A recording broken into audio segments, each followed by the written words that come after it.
Tema da mensagem de hoje, Igreja Viva. Eu quero falar sobre uma igreja viva, sobre o lugar que Deus te posicionou nele. A Bíblia diz que Deus já nos abençoou com todas as bênçãos espirituais nas regiões celestiais em Cristo Jesus. Quais são as bênçãos que a gente recebeu? Bênçãos espirituais. Qual o ambiente onde elas estão? Nas regiões celestiais. E como que eu tenho acesso a isso? Através de Cristo Jesus. Quando eu sei onde a bênção está, quando eu entendo o ambiente em que ela se move, quando eu entendo qual é o único nome que me dá acesso, eu começo a usufruir. Tem muita gente que está perguntando por que Deus ainda não me abençoou. É porque você não entendeu. Deus não vai te abençoar. Deus já te abençoou, mas você precisa acessar através de Cristo Jesus as bênçãos espirituais que estão depositadas nas regiões celestiais. Alguém está comigo? Diga amém. Então o que a gente entende é que tudo aquilo que eu não tenho consciência, eu não tenho acesso. Se eu sou filho, mas eu não sei que sou filho, eu caminho como escravo. Se eu sou herdeiro, mas eu não entendo sobre herança, eu caminho como alguém que não tem herança nenhuma. A Bíblia diz que por mais que o herdeiro seja dono de tudo, de nada ele difere de um escravo, porque não acessa a herança do pai até que tenha maturidade. A Bíblia, quando fala de maturidade, em alguns momentos a maturidade ela está apontando para entendimento, consciência, revelação. Ou seja, enquanto o filho não tem maturidade, consciência e revelação da herança que carrega, ele não pode acessá-la.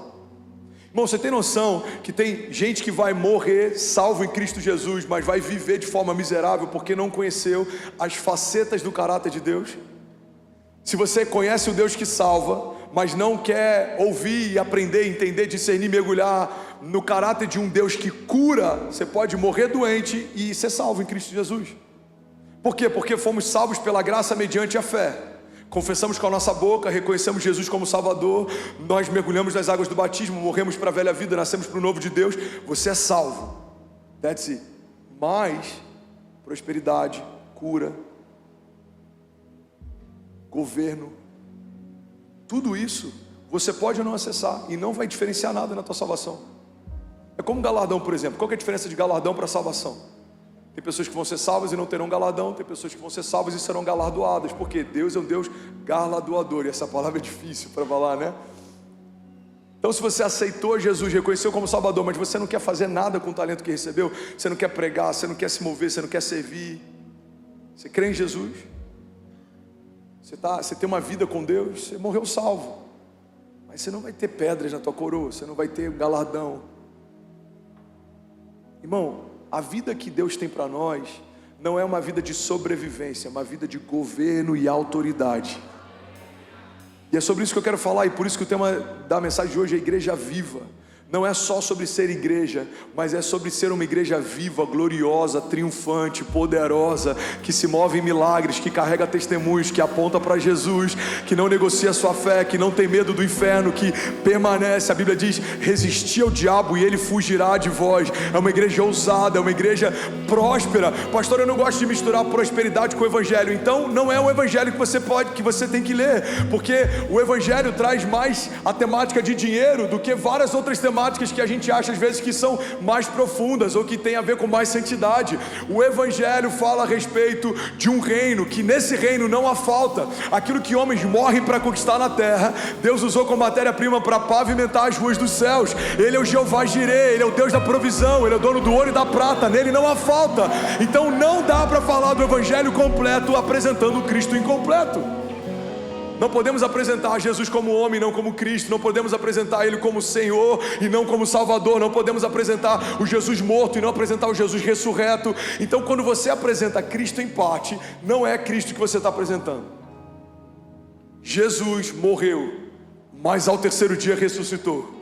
Jesus veio como homem, mas a humanidade dele não desconstruiu a divindade dele. Era 100% homem, 100% Deus. Se despiu de toda a glória humana, mas ainda assim era revestido da glória de Deus. Irmão, falar de igreja viva é a gente trazer de novo para o lugar onde nunca deveria ter saído, o entendimento de qual é a identidade da igreja de Jesus.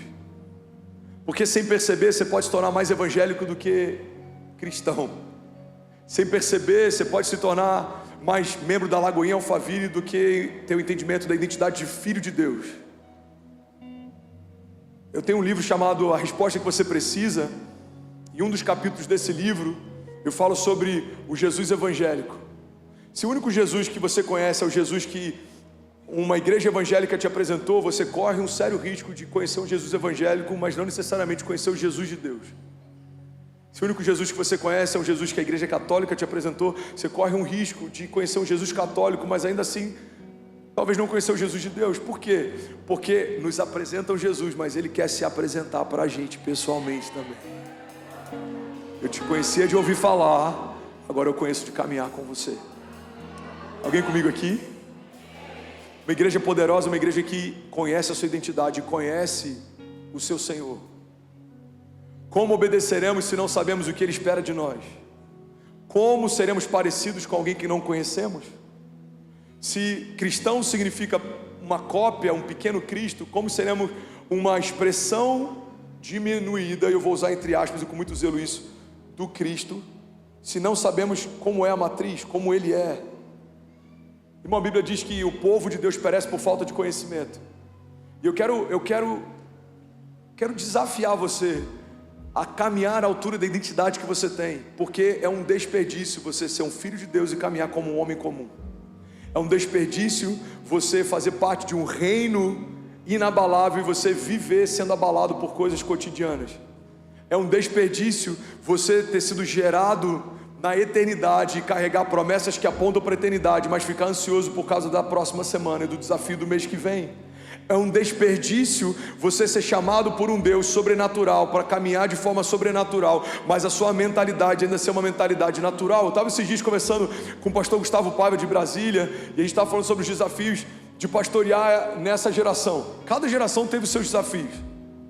A gente chegou no consenso. Um dos maiores desafios de pastoreio nessa geração é que temos muitos cristãos que não carregam uma mentalidade cristã.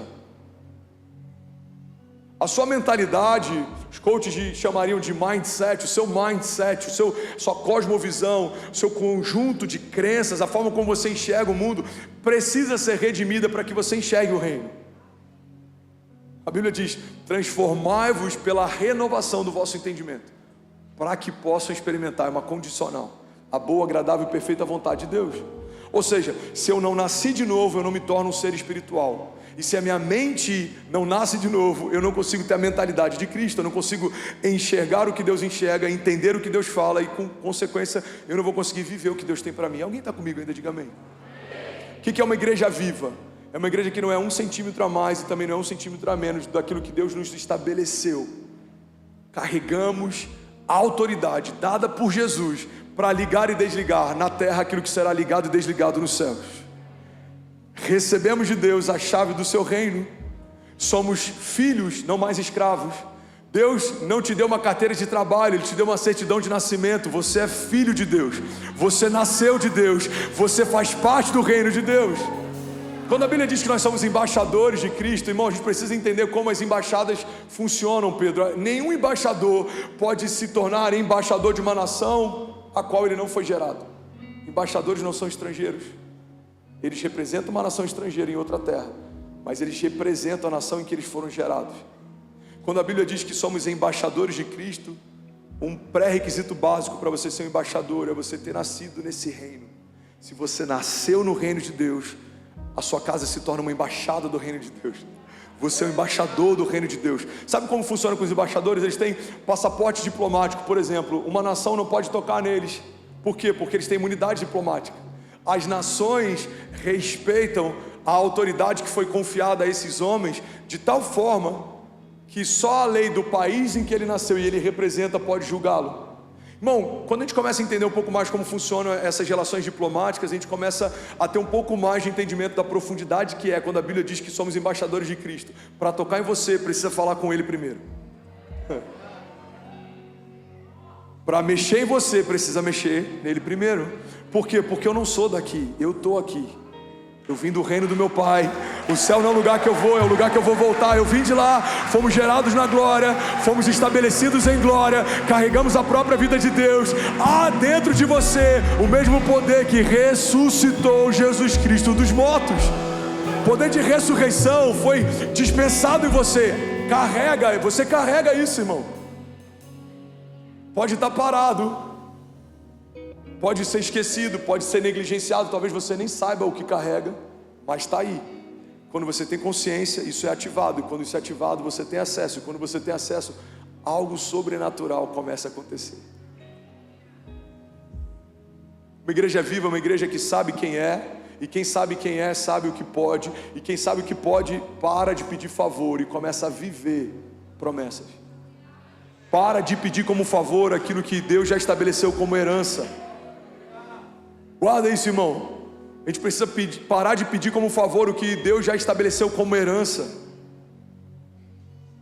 Você é salvo em Cristo Jesus, então você é herdeiro de Deus e co-herdeiro em Cristo Jesus.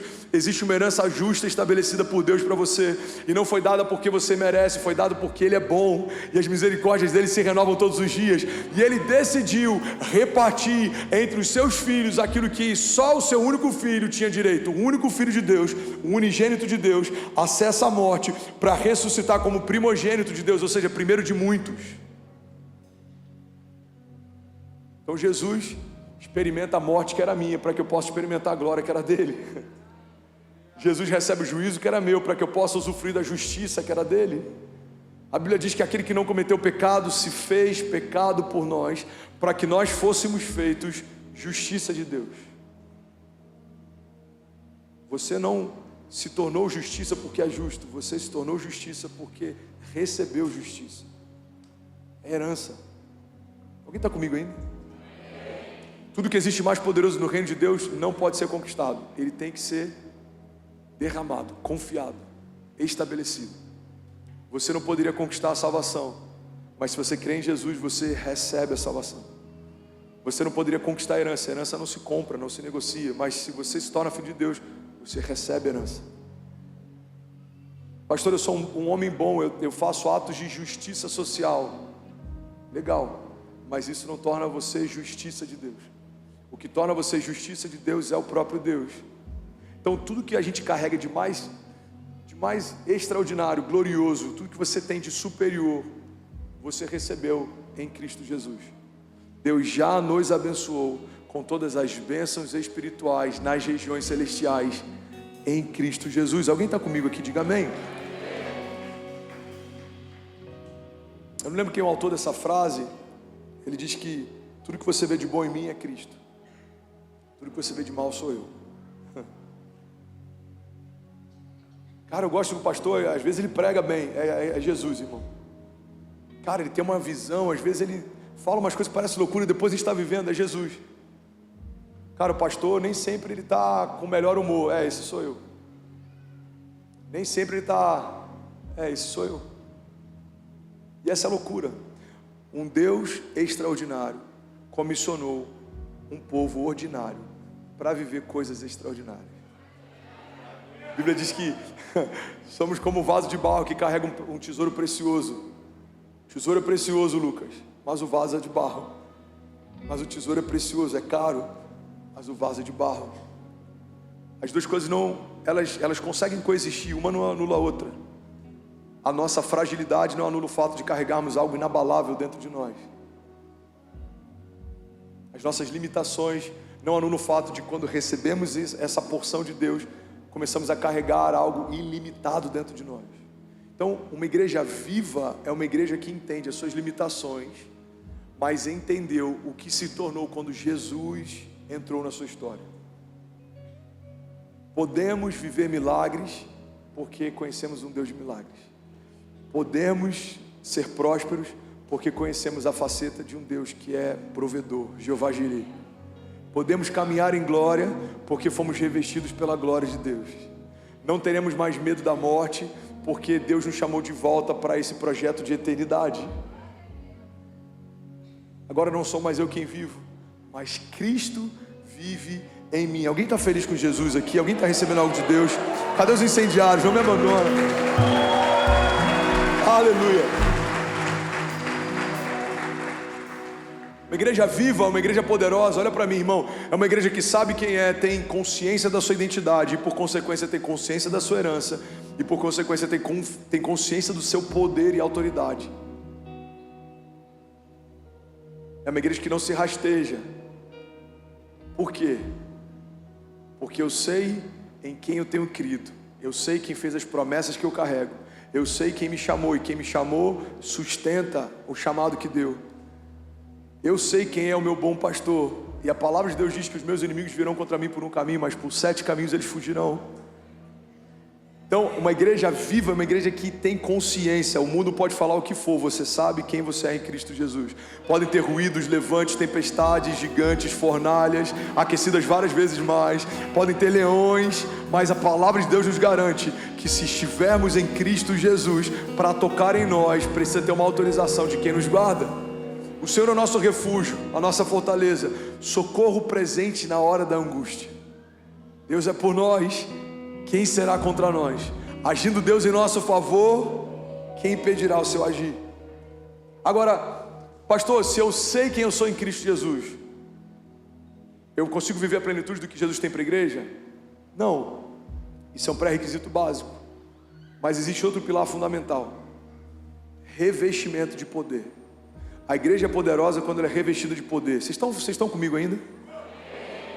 A igreja é poderosa quando ela é revestida de poder. O que é um revestimento? Eu gosto sempre de usar essa analogia. É como alguém que foi vestido e depois então foi revestido. Quando você nasceu de novo, a sua antiga natureza morreu e uma nova natureza foi estabelecida. Então você foi vestido com essas vestes. Natureza carnal morreu para que pudesse então você ser vestido com vestes de justiça. Você se tornou justiça de Deus. Você se tornou filho de Deus, herdeiro de Deus. Mas existe uma nova camada que é colocada sobre a igreja, que é o revestimento. Ou seja, alguém que foi vestido do novo de Deus, agora é revestido do poder de Deus. Quando isso acontece na Bíblia? Atos 2. Havia uma promessa que foi liberada pelo profeta Joel: eu derramarei do meu espírito sobre toda a carne, vossos filhos e as vossas filhas profetizarão, os vossos velhos sonharão, os vossos jovens terão visões.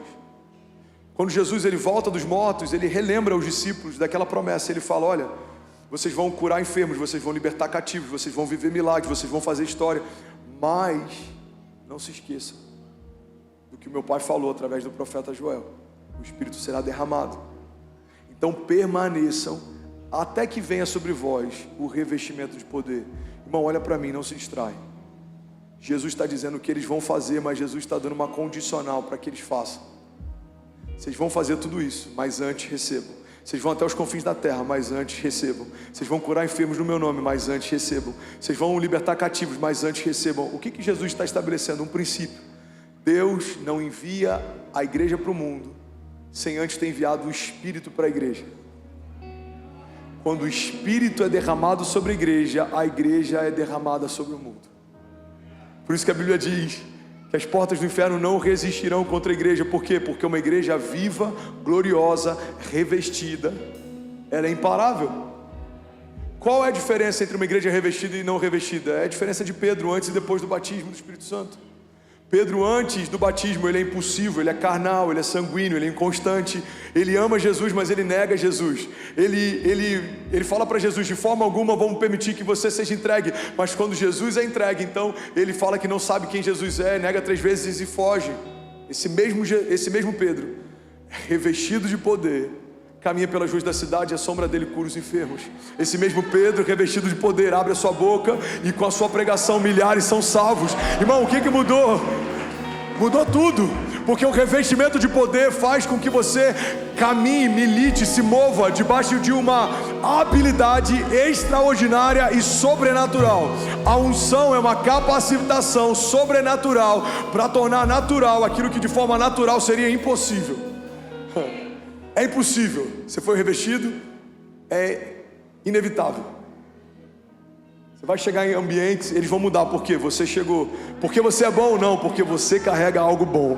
Você é um vaso de barro passeando pelas ruas da cidade, mas você carrega um perfume precioso, e você carrega um tesouro precioso. Então o perfume de Jesus muda a atmosfera, e o tesouro que Jesus depositou muda tudo ao teu redor. Você vai abrir a tua boca e coisas vão acontecer. Você vai profetizar e milagres vão ser liberados. Você vai se posicionar e as portas do inferno não resistirão.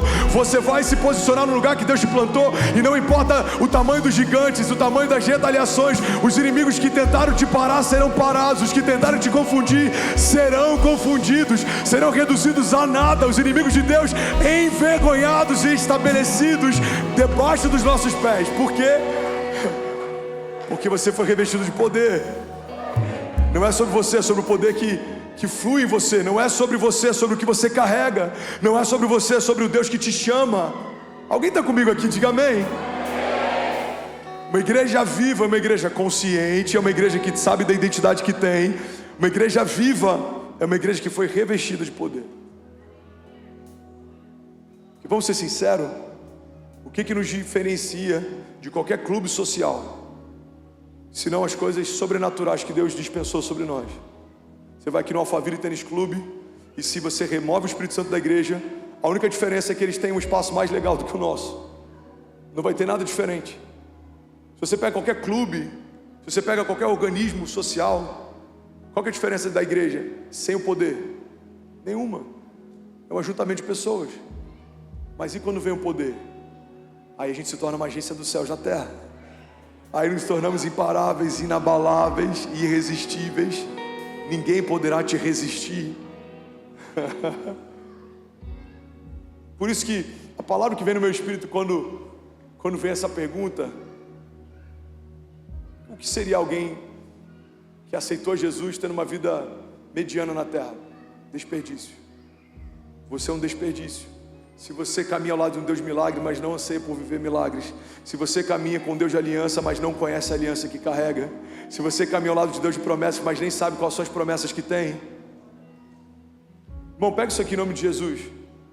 Alguém que não sabe as promessas que tem, se move como alguém que não tem promessa nenhuma. Mas tem uma criança correndo lá no final. Se os diáconos puderem, por favor, me ajudar. A não ser que ela esteja sendo batizada com o Espírito Santo. Aconteceu no culto da manhã hoje. Não, é sério, uma criança foi batizada com o Espírito Santo no meio da aula do Kids. Isso tem acontecido com cada vez mais frequência. Porque não existe o Espírito Santo mirim. O mesmo Espírito que habita em você habita nas crianças, amém? O dia que a gente estava? Difícil, irmão. Eu estou liberando 30 minutos aqui de palavra revelada. Você não lembra do último tópico? Me ajuda. Só abrir um parênteses aqui. Não estou implicando não, mas é só para... Sabe uma coisa que eu amava nos americanos? Isso me constrangeu. Eles anotam tudo.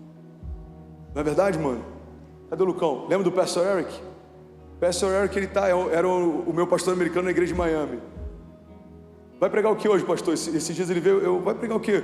Cara, eu vou pregar aquela mensagem que você pregou em março de 2022, sobre uma fé inabalável. Falei, você tem aí? Tem, eu anotei tudo. Ele tem os esboços, as chaves, por quê? Porque, às vezes, irmão, o que nos impede de acessar a revelação que recebemos no domingo, é o fato de não meditarmos nela até que ela se torne uma realidade. E aí a gente é atropelado pela revelação que recebe na quarta-feira, e pela revelação que a gente recebe na sexta. As revelações não são para entreter, as revelações são para serem vividas. Eu preciso me apossar disso, meditar nisso, mergulhar nisso, até que isso seja assimilado, se torne uma realidade. Eu vou falar, pronto, estou pronto para a próxima. Jesus, qual que é a próxima revelação? Qual que é a próxima palavra? Qual que é o próximo caminho? Alguém comigo aqui, diga amém. Aleluia. Agora eu vou te dar uma dica. Se for anotar no celular, bota no modo avião, porque Satanás vai usar todos os aplicativos que você imagina para tirar a tua atenção da palavra. Vai vir notificação do WhatsApp, vai vir gente que estava te devendo, te chamando, falando que quer te pagar. Aí o pessoal, não, pastor, até que isso aí é de Deus. Mas não vai querer te pagar, ele só quer roubar a tua bênção durante a mensagem. Então se for usar o celular para isso, bota no modo avião, amém, gente? Glória a Deus. Irmão, uma igreja viva é uma igreja que caminha à altura da teologia que tem. Não faz sentido pregarmos sobre os milagres e não vivemos milagres. A sua teologia precisa caminhar à altura da sua semana. Pastor, suas semanas são perfeitas? Muito longe disso. Mas toda semana eu estou vencendo gigante. Toda semana eu estou vendo milagres. Toda semana uma provisão extraordinária tem sido liberada sobre a nossa igreja. Toda semana eu estou vendo promessas se cumprirem. Todas as semanas eu estou trazendo à minha memória algo que Deus falou lá atrás. Porque eu já falei sobre isso, mas deve ser novo para alguém. Guarda isso aqui. Tudo que Deus te fala no dia bom é para sustentar a tua fé no dia mau. Você precisa lembrar do que Deus prometeu, das palavras, das promessas. Por quê? Porque no dia da crise você lembra do dia da promessa. José na cova, ele lembra, no meio do poço ele lembra do sonho. José no meio do calabouço, ele lembra do sonho. José na casa de Potifar, ele lembra do sonho. José no palácio, por que ele não se ensoberbece? Porque ele lembra do sonho. Eu só estou aqui porque Deus me deu um sonho. Tudo que eu vivo é por causa dos sonhos de Deus. Davi recebe a unção, é perseguido por alguém que ele amou, mas ele lembra do dia que Deus ungiu. Ele está em desertos, ele está sendo atacado, perseguido, mas ele lembra do dia que Deus ungiu. Irmão, tudo que Deus faz ou fala com você no dia bom é para sustentar você no dia mau. Então não se distraia. Uma pregação não é só informação, uma pregação é uma liberação profética. Algo sobrenatural acontece quando estamos atentos e recebendo a palavra que sai da boca de Deus. A Bíblia diz que a fé vem por ouvir e ouvir a palavra de Deus. Sabe o que está acontecendo? No mínimo, se você não receber nada hoje, você vai sair com uma porção de fé maior do que você entrou. Você recebe isso? A fé não é transferida, a fé não é comprada, a fé não vem por ouvir louvores, a fé não vem por estar dentro da igreja, a fé não vem por pagar o dízimo em dia, a fé não vem por nada que você faz. A fé só vem por algo que Deus faz. Quando Ele abre a boca e fala, se você ouve, você recebe. A fé vem por ouvir e ouvir a palavra de Deus. Alguém está comigo? Diga amém. A gente tem 10 minutos ainda para essa mensagem. Alguém está recebendo algo de Deus aqui hoje? Aleluia. Jesus não enviou a igreja para o mundo até que o Espírito Santo fosse enviado para a igreja. Por quê? Não é porque você vai fazer coisas melhores com o Espírito Santo, é porque tem coisas que você só faz com o Espírito Santo. Tem coisas que você faz melhor quando você é ungido, tem coisas que você só faz se for ungido. A unção é uma capacitação sobrenatural para fazer de forma natural coisas que eram impossíveis se não fosse pelo Espírito. Então alguém que está debaixo de unção começa a acessar realidades que o homem natural não conhece, não discerne e não vive. Agora, que desperdício seria uma igreja debaixo da unção caminhar como alguém que nem sabe quem Deus é? É assim que muita gente está se movendo. Irmão, princípios básicos em relação à igreja. Quando você vem cultuar, você não vem para ser cultuado, você vem para cultuar a Deus. Então, o louvor não é para ser bom para a gente, o louvor é para ser uma expressão de adoração para Ele. Quando a gente oferta, não é para pagar a conta de luz da igreja. Você nunca me viu falando aqui de princípio de oferta por conta de uma conta emergencial que a gente tem. O princípio da generosidade, da oferta, do transbordo, é para honrar e para que não falte mantimento na casa do tesouro, como diz a palavra. Quando a gente vem aqui, a gente não está vindo só para a igreja. Quando a gente está nesse lugar, a gente se torna a igreja. Você não vem numa igreja só. O projeto de Deus não é para que você frequentasse uma igreja. O projeto de Deus é para que você se torne a igreja. Quem é a igreja? Fala, quem é a igreja? Eu não. Nós.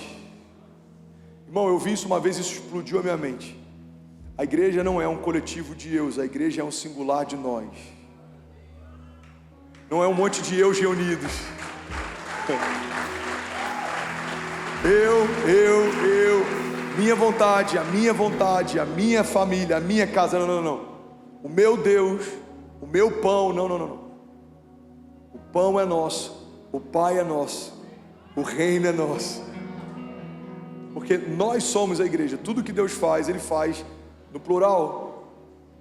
Sexto dia da criação, lá em Gênesis, Ele diz: façamos o homem à nossa imagem e semelhança.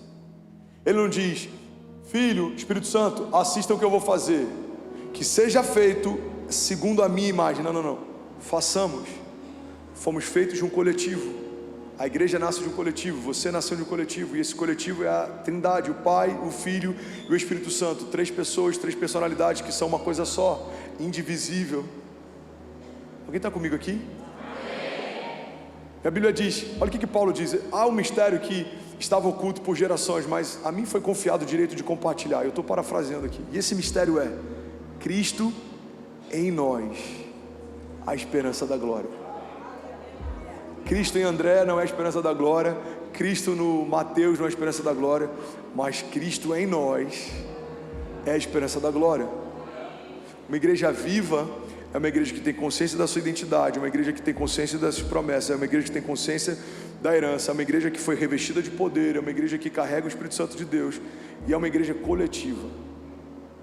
Uma igreja viva é uma igreja que não pensa o milagre que eu preciso só na minha casa, mas a gente pensa, qual é o avivamento que o Senhor vai fazer na nação através de nós? Você sabe qual foi o meu maior desafio para a gente manter o nome de Lagoinha Alphaville? Não sei se alguém lembra aqui, mas assim que eu fui enviado por Deus para cá, eu troquei o nome para Lagoinha São Paulo Alfa. E aí depois de um tempo eu falei, cara, vamos deixar Lagoinha Alphaville porque as pessoas entendem melhor. Mas qual que era a minha dificuldade? Deus não me chamou para liderar uma igreja para um bairro.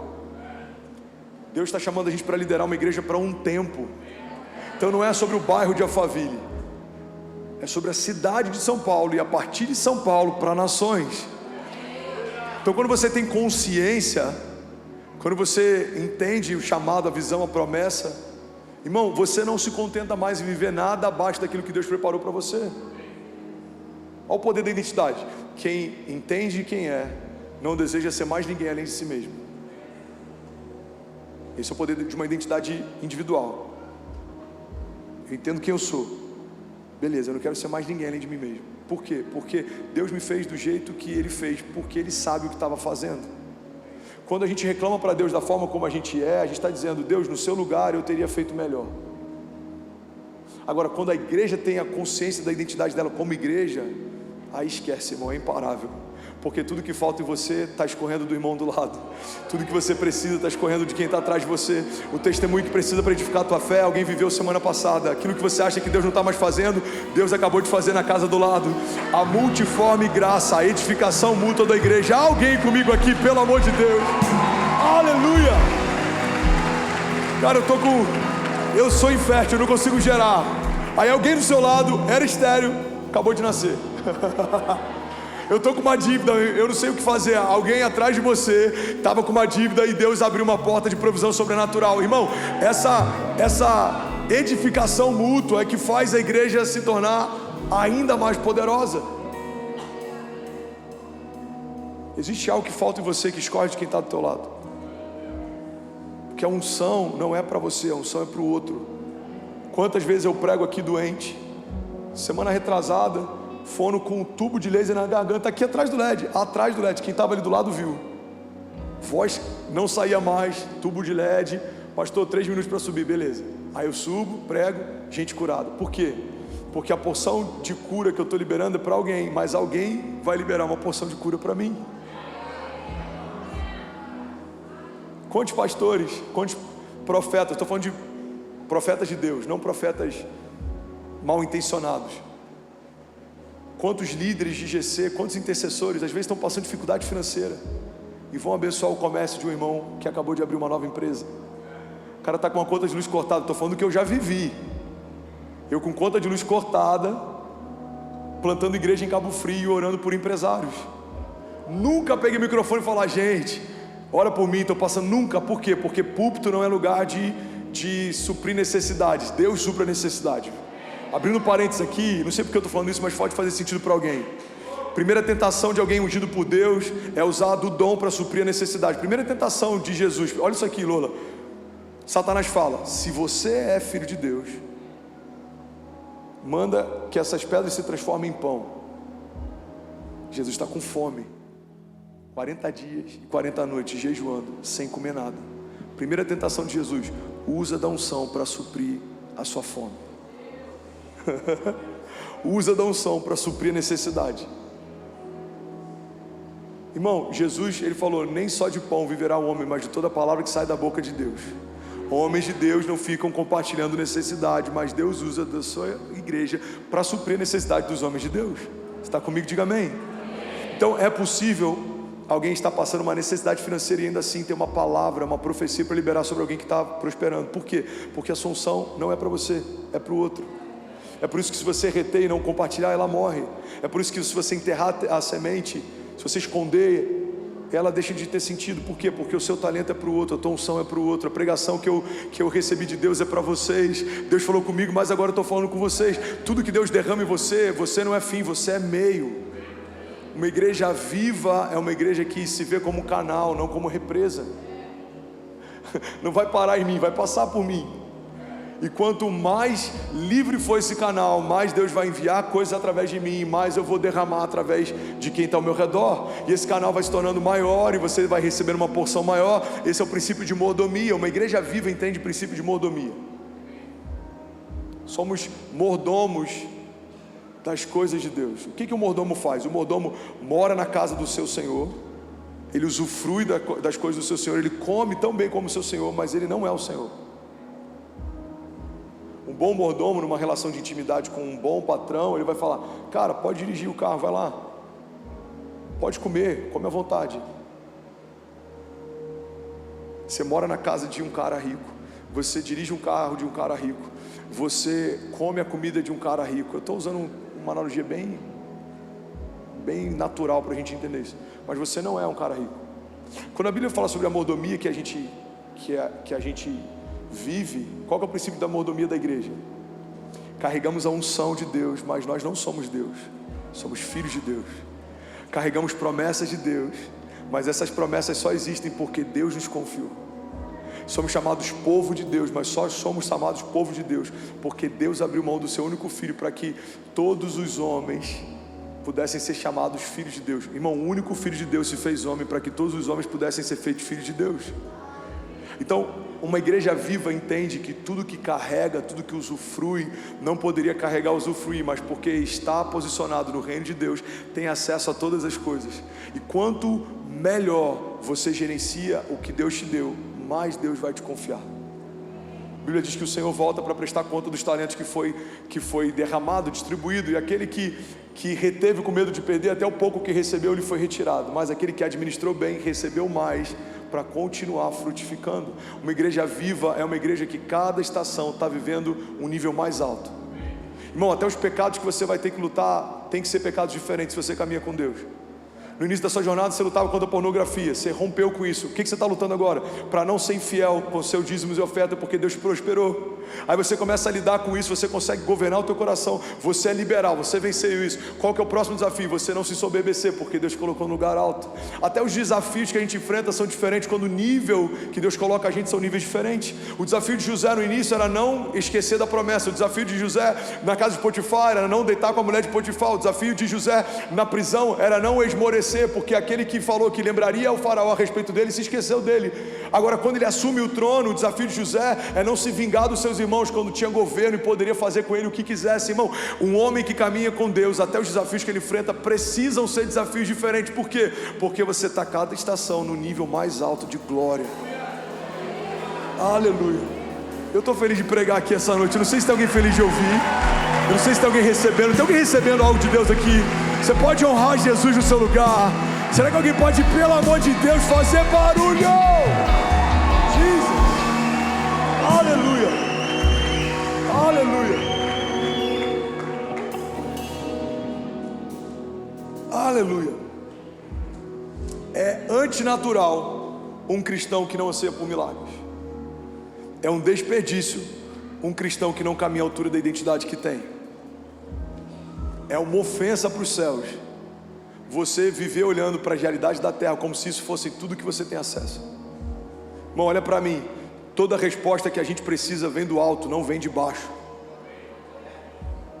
O óleo escorre de cima para baixo.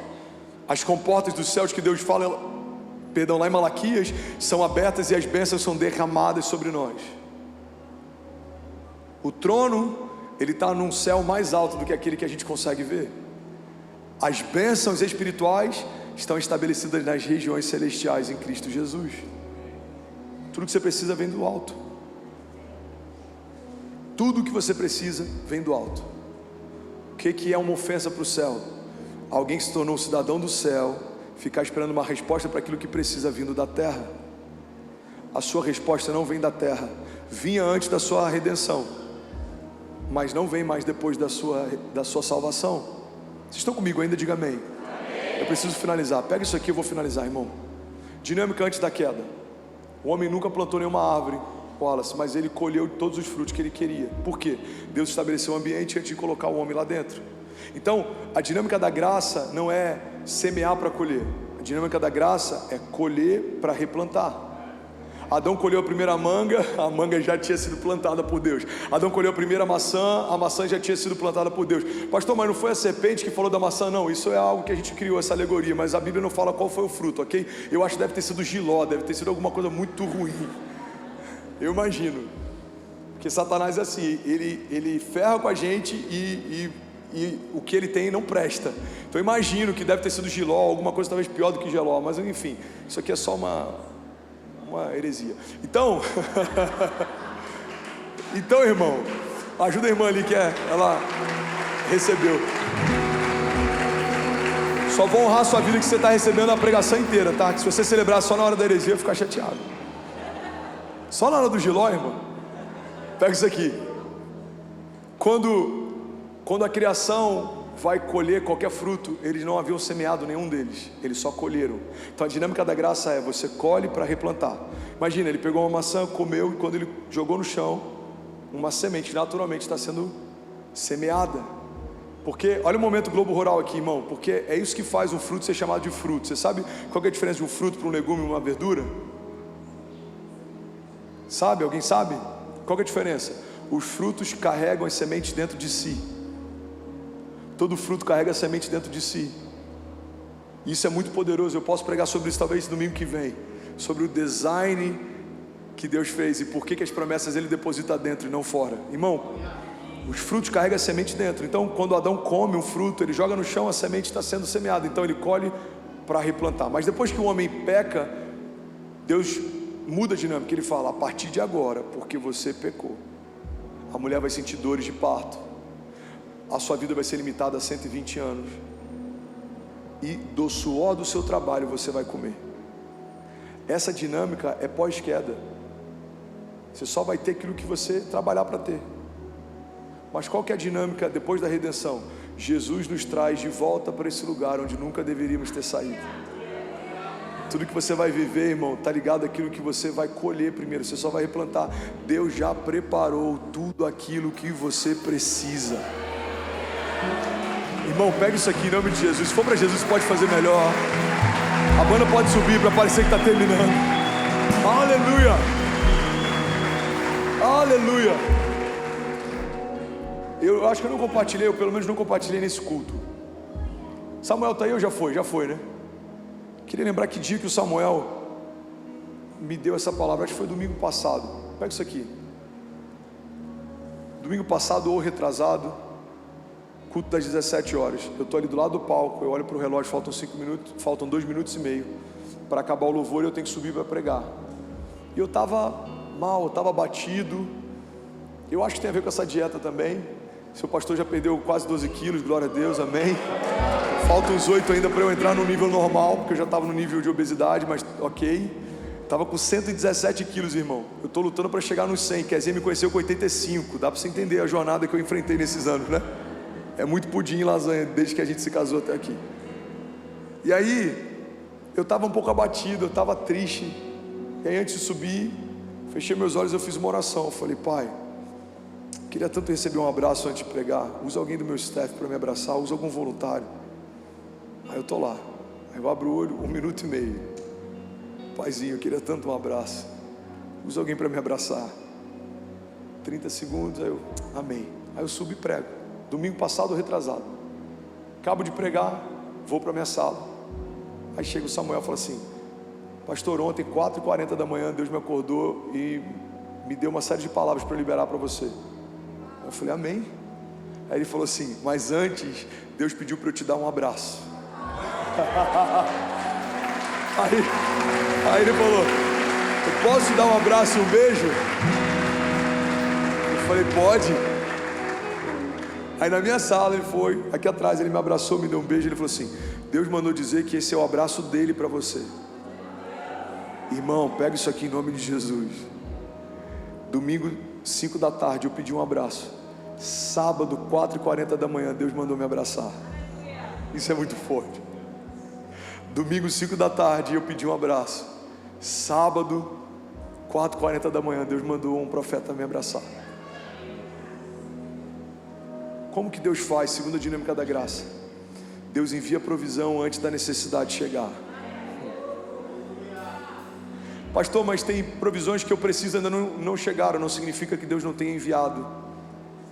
Elas estão a caminho. Lembra de Daniel? Daniel faz uma oração, 21 dias depois chega a resposta. Aí o anjo fala: desde que você orou, o Senhor enviou a resposta. Mas eu estava batalhando contra o príncipe da Pérsia nas regiões celestiais. Deus enviou a resposta no dia, mas a resposta chegou dias depois. Então, irmão, não se iluda. O fato de você não ver algumas respostas não significa que Deus já não as tenha enviado para você. Uma igreja viva é uma igreja que não se move por necessidade, é uma igreja que entende que Deus é o Deus de toda a provisão. Ele é o Deus da provisão.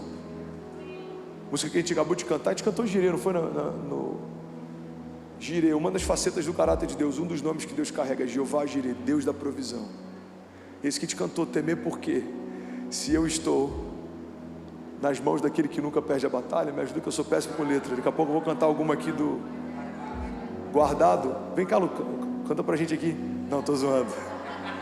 Menino ousado, você viu? Cadê Sam? Você viu ele? Porque a gente tá com essa unção agora. Todo pastor aqui de Alphaville acha que canta. Samuel cantou na Alfa. Pelo amor de Deus. E ele falou assim, gente, ele ainda falou uma coisa no culto das 5 que eu achei muito ruim, mano. Você tá pensando o quê? Eu canto também. Aí todo mundo, não, mano, você não canta não. Mas enfim, essa música Jeová Jireh, ela fala disso, Deus da provisão. Tudo que falta em mim escorre nele. Tudo que falta em você escorre em Jesus. Tudo que sua casa precisa está disponível no reino de Deus. Tudo aquilo que você precisa está disponível em Cristo Jesus. Você crê nisso? Então fica de pé no teu lugar, eu quero orar com você. Fica de pé, não se distrai. Feche teus olhos, respira fundo. Curva a tua cabeça. Isso, não se distrai. Não olha mais para cá não. Feche teus olhos, agora é você e Deus. Se você é batizado com o Espírito Santo, abra sua boca. Libere esse som. Vamos deixar o som do céu invadir esse lugar. Feche teus olhos, isso. Pai, nós declaramos em nome de Jesus um mover sobrenatural, selando essa palavra nessa noite. Jesus, nós cremos que a tua igreja é uma igreja viva. A tua igreja é uma igreja gloriosa, triunfante. E as portas do inferno não prevalecerão contra nós. Nós avançaremos em fé, nós romperemos em fé, nós andaremos sobre as águas, nós veremos a tua bondade todos os dias da nossa vida. Como diz a tua palavra, Paizinho, o Senhor deixará claro como o sol do meio-dia que nós somos inocentes. O Senhor aniquilará os seus inimigos. Os inimigos de Deus serão reduzidos a nada. Pai, nós declaramos em nome de Jesus uma igreja viva se levantando nesses dias, não só nesse auditório, nesse campus, nessa placa denominacional, Jesus, mas não só na nossa casa. Jesus, nós declaramos a igreja de Jesus espalhada pela face da terra, levantando, sendo resplandecente para esses dias. Levanta e resplandece, desperta e resplandece. Nós declaramos, Jesus, um tempo de despertar, um tempo de posicionamento, um tempo de avanço de Deus, um tempo de glória. Nós declaramos a glória da segunda casa, como diz a tua palavra, será maior do que a da primeira. Pai, a glória dessas novas estações de avivamento serão ainda maiores do que os avivamentos que nós já vimos no passado. Nós ouvimos sobre o avivamento de Azusa, nós lemos sobre o avivamento do país de Gales, nós conhecemos o avivamento de Belo Horizonte. Pai, nós queremos ver o avivamento de São Paulo. Nós profetizamos o avivamento de São Paulo.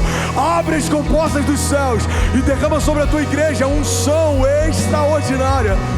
Faz aquilo que ninguém viu ainda, Pai. Pai, cumpre promessas antigas. Nós declaramos em nome de Jesus. Você sendo renovado nesses dias, Jesus guardando você, livrando você, empoderando você, ungindo você. Você vai correr e não vai se cansar. Nós voaremos alto como águias, se confiarmos no Senhor, se descansarmos nele. A Bíblia diz: entrega os teus caminhos ao Senhor, confia nele, o mais ele fará. E aí, tudo bem? Você acabou agora de assistir um vídeo. Se você ainda não está inscrito, já se inscreve também no nosso canal, ativa esse sininho aqui embaixo de notificação e toda vez que eu fizer uma live ou estiver transmitindo uma mensagem ao vivo, você vai ser um dos primeiros a saber. Mas eu deixei mais 2 indicações aqui que eu espero que façam muito sentido para você. Então já aproveita e clica para assistir a próxima mensagem, beleza? Seja bem-vindo ao time de incendiários e eu espero de verdade que essas mensagens mudem a sua vida como elas têm mudado a minha também. Até a próxima. Valeu!